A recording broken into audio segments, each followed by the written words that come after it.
Like that. Oh. Whew. Alright everyone, so in the last videos I talked a lot about live looping in Ableton, using the Ableton looper, MIDI tracking, and also like clip recording and clip looping in Ableton. But can we actually connect our beloved pedals to Ableton, record something, also loop something, and use our external pedals as effects? Good news first, it's possible. And in this video I'm going to show you how to set up your Ableton set properly and how to connect all of your effect pedals to your computer so you can record in Ableton and send the sound outside of your computer through all of your effects chain back into the computer, recording a clean signal and a wet effect signal. And we are also making some music with my percussion and electronic setup, of course. So hey everyone, if you're new to the channel, my name is Max. I'm a percussionist, combining my huge variety of acoustic instruments with all kind of electronic stuff and exploring the world of music production and electroacoustic music through the eyes of a classical trained musician. So for this video I'm using two of my favorite pedals in the studio, the Meris Mercury X and the Chase Bliss Habit. So as you can see from my point of view, everything is pretty close to each other. I have my instruments here, the vibraphone, the mallet station, my computer is right over here. I have the interface super close to the instruments this time because there is a lot of cable stuff going on that I'm going to show you in a second. And I have the pedals also pretty close to me because I want to be able to turn any knob in between the performance. So as I'm going to show you how to use your acoustic instruments with the external effect pedals, also input 1 comes from my overhead microphone that is like catching all the vibraphone and acoustic percussion stuff. So basically, as the input-output situation in the signal chain is very important, we're having a closer look at the backside of everything. So what we want to do now is like everything that I record through my microphone, like vibraphone, percussion, whatever I come up with, that goes into input 1 here, and inside Ableton, we want this audio signal to come out of the interface for a second again, like output inside one of our pedals here. And after some effects have been added, we want the output of the pedal to come inside the interface again to be recorded in Ableton. So what we're doing actually is that output 3, I'm starting with 3 because 1 and 2 go to my external speakers usually. Output 3 of the interface goes to the mono in of our Meris pedal here. And then mono out, after the sound has been processed, goes into input 3 of the interface. Going on with the Chase Bliss Habit, so output 4 of the interface goes into the input of the Chase Bliss Habit, and then the output of the Chase Bliss Habit goes into input 4 of our interface. So this is the basic cable situation. The effect pedals will get some power now, and now we're having a look into Ableton, how everything is set up there. Alright, so having a look at our Ableton set, let's see what we have to do here. So we have like standard set, 2 MIDI tracks, 2 audio tracks, and if we want our track 3 to be the track that sends the audio to our external effect pedal, we have to go to audio effects and find external audio effect and just drop this on our track 3. Also, we have to make sure that all inputs and outputs are active. So we have like output 3 and 4 and input 3 and 4 for our effects. So we can see here that these are active. And one amazing thing is that we can name the channels. Like if we're on the mono side, we can name channel 3 and channel 4 separately. So the inputs, like we said input 1 is our microphone, and our input 3 comes from the back end from the Mercury X, and input 4 comes from the Chase Bliss Habit. On the output side, we have output 3 going to Mercury X and output 4 going to the Habit. What this helps is if we're looking on our audio from input side, you can see now we can choose and see Channel 1 is the microphone, channel 3 is Mercury, channel 4 is Habit. So we have a better overview. In case you have like 10 pedals or something, this helps a lot. So if we look to the external inputs, basically on channel 3, we want our microphone to be the source of audio because I want to record some audio from the vibraphone, from my percussion stuff, and we want to have this audio material sent to the audio effects. So basically on our recording channel 3, we choose input 1 because this is the overhead microphone and I want to record some vibraphone, some percussion instruments, etc. So we need our external audio here. In the external audio effect plugin, we need to choose now audio 2, means our microphone audio that comes from any external thing that I record should go to. And as we named the channels already, the output channels, we can now see channel 3 goes to the Mercury X, channel 4 goes to the Habit. So let's go with the Mercury X for now. And audio from means like now we send it to the Mercury X and we did something with it, process it a bit. Now we want the audio to come back to our computer from the output of the Mercury X. So we choose input 3. This means like the output of the Mercury X, as I showed you before, goes into input 3 of the interface. And basically what's happening now is like that the audio that I'm sending into my microphone and that is routed to this channel goes out on output 3 of the interface inside the Mercury X effects pedal and comes back from the output of the Mercury X effects pedal into input number 3 of the interface again. And we can't hear anything at the moment, but if I press auto here, so we hear the monitor, like we can hear live sound, what is going on, you will hear that I'm now talking with an immense reverb effect, which is very nice. So actually everything is set up now and we can try out some things. Alright, jumping over to the arrangement view for a second, because I now want to record some sounds for you on channel 3 to show how everything works.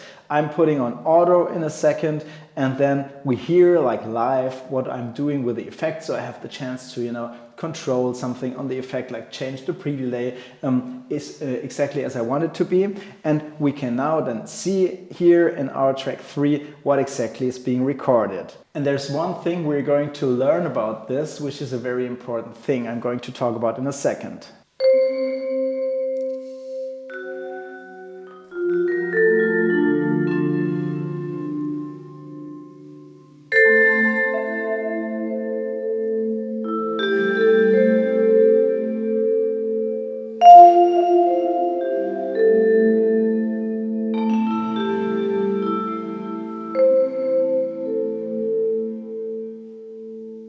Alright, let's say like this is what I wanted to record, like some vibraphone melody with exact this same setting on the Mercury X because I love this kind of reverb setting and I want to use this for my track now. And I don't know, maybe I'm turning off the Mercury X, changing to another effect because there's another instrument I want to have some effects on, and I turn off this external audio effect to not having like disturbed effect signals all the way, and I put this off. What happens now when we play the track is that we just hear like the natural input signal without any effect.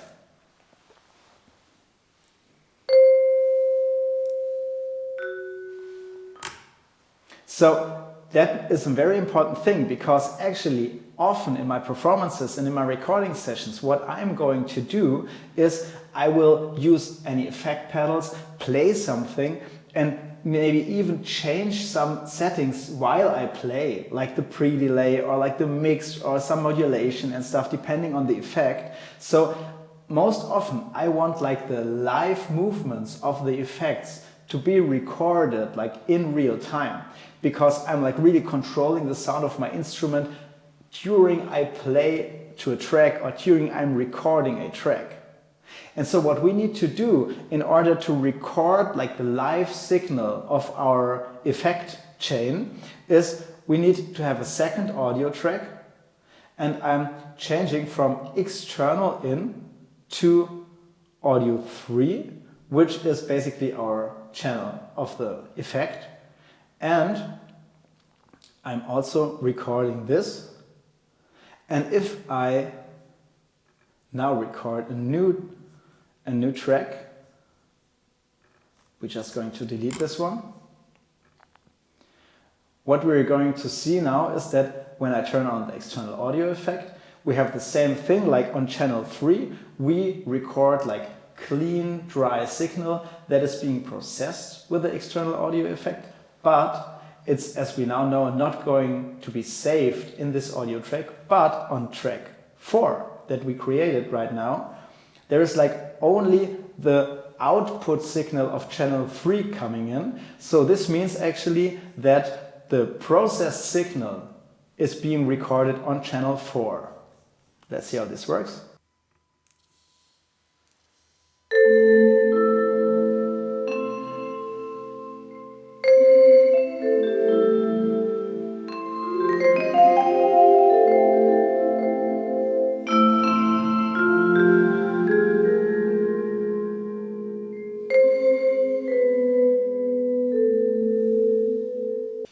Alright, listening back to this one and turning off the external audio effect is if we solo our track 3, we have what we expect, like the clean signal.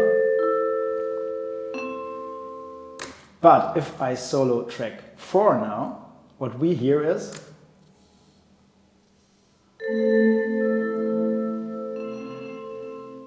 the processed signal. I didn't change anything now. I will try that out later in the performance section. But what we learn here is we now have, with this setting, like 2 tracks. One has the clean signal, one has the wet effect signal, and we can either use like only the effect signal, but if we decide later like maybe we want to use like the clean signal for any other thing, or we want to mix up like dry wet percentage a bit, we have now 2 sources of sound that we can combine. Alright, so and let's talk about like any live situation, jam session, spontaneous gig or something. You want to have like several pedals at a time, like do spontaneous loops or recordings with them and use them like one after the other, like basically a guitarist does with his pedal board, like stomping on the pedals and stuff. This is also possible in Ableton, and I set up a very special Ableton set and I will show you now how this works out. Alright, so in having a look at our Ableton set, we see like in the first track I have a beat clip here that I will use later in the jam session. I'm going to talk about that in a second. And we have a group of several tracks, which is called pedals. And this is like about our pedals, obviously. As I told you, I'm using the Mercury X and the Chase Bliss Habit for this one. Like the first track I call effects. And you can see there are 2 external audio effects inside. One is our audio to Mercury X, audio from Mercury X, which means like this is our plugin that goes into like the Mercury X effect. And the next one, you can see audio to Habit and audio from Habit, which is the plugin for our Chase Bliss Habit pedal. And as we can see, like audio is obviously coming from external in microphone channel 1, so the microphone that records all of the stuff that I'm playing. Monitor is set to auto, and the other tracks, here we have 4 tracks, could be also 1 track or could be 100 tracks, which basically record our live signal from the effect pedals. As I told you before, we need like a separate channel that records like the live processed sound, even if I change something during the recording, because I want like to, save like exactly this sound. I'm doing like a live looping thing now, so I use like the clips here to record my sound. If you want to learn more about that, I did a separate video. I'm going to link it up here about live looping with clips. So I'm not going to dive into this too deep here because I want to talk about the effect pedals. But this basically means that I can now like record like on 4 tracks, which means I can basically play like 4 of my clips, like looping stuff at a time, which is enough for now to show you how this works. Talking about a live set or something, I would probably have like 10 or 15 tracks here. But for now, that's fine. They're just named 2 to 5. We could name them like any other kind of names because we know these are our tracks that just record our effect sounds. And what's also very important is that I'm not just recording single clips here when I hit play later to play the beat and like just record some clips to it. I'm also hitting the record button of like the whole Ableton set, which when we have a look in the arrangement view over here would be like every single track that we can see here would be like recorded from start to end. So we have like a recording of each clip that we record. We have also like a recording of the loop because the clips are being looped and repeated on each track. And we have like also a recording of our clean track, which means like we are also recording on the effects channel, similar to the process I talked about in the beginning of the video. We're also recording like the clean signal of vibraphone and percussion throughout the whole performance. So if later on something, you know, went really crazy, like a sound gets crushed or it's not like working, and we decide maybe it's such a nice performance, we want to make a whole track out of it or something, we at the end even have the clean signal that we could use to work on like the whole final track. So last important thing we have to do before we start playing right now is like we have to watch our two plugins on the effects track. We have two external audio effects here because one goes to the Mercury X, one goes to our Habit. The idea behind this is we could also use like one external audio effect and like patch all effect pedals we want to use in a row and like just, you know, switching one off and the next on, like basically what a guitarist does on the stage. But we have like several things we can use here. We have the dry wet option, we have like gain options and stuff, and latency options also. So I prefer like having one external audio effect for every pedal, and then I also have the possibility to, you know, use different tracks or something. And what we can do now is we just group them. So we have like a group of the pedals, and we could use these macro effects here. And what these things do is basically that we could like MIDI map them to the on and off switches of our external audio effects. And this would work like clicking on this M, then activating one of them and map this to macro 1. The second one, map this to macro 2. Switching this off. And basically, like we could just like, you know, control this with our mouse. When I switch this macro to 100, this one is on, now it's off. When I switch the second one to 100, the second one is on, and now it's off.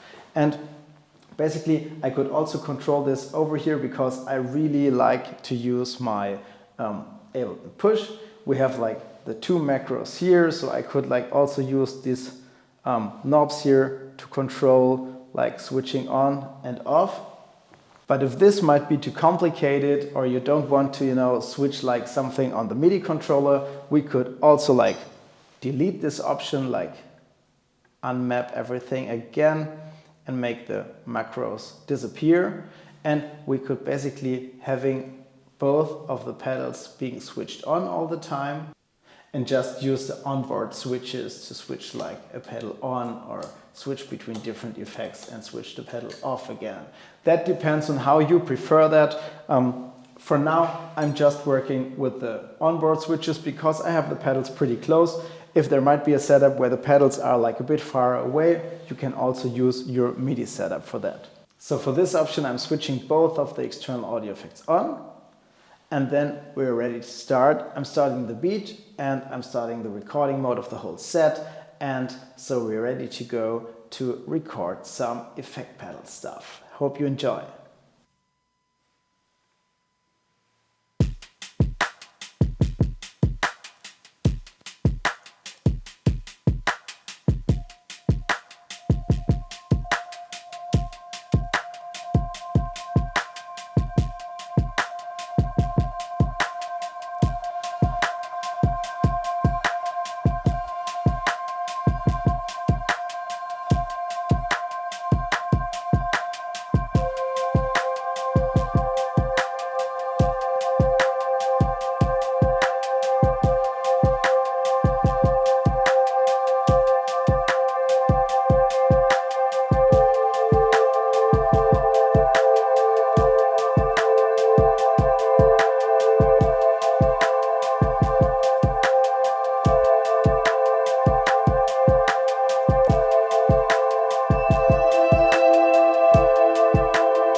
So if you're hooked now and this sounds good to you, you should immediately watch my 3 episodes on all things live looping with Ableton, which I'm going to link up here and also in the description. So if you're already into music production, or you're an instrumentalist, singer, producer that wants to start off right now and want to connect with other people that are also like creating and sharing some insights into their work, like motivating each other, showing some techniques, just hang out and talk a bit about life and music, I highly recommend coming over to my Patreon community. I'm going to link a link to this in the description also. And we are like having regular listening sessions. I post some special VIP content there. And yeah, it's just like such lovely people meeting up, encouraging each other, positive energy only. And I would love to meet you. Wait, just 2 more seconds. If you like the video, please hit the like button, subscribe to my channel and share it with all of your friends. Thank you so much and see you next time.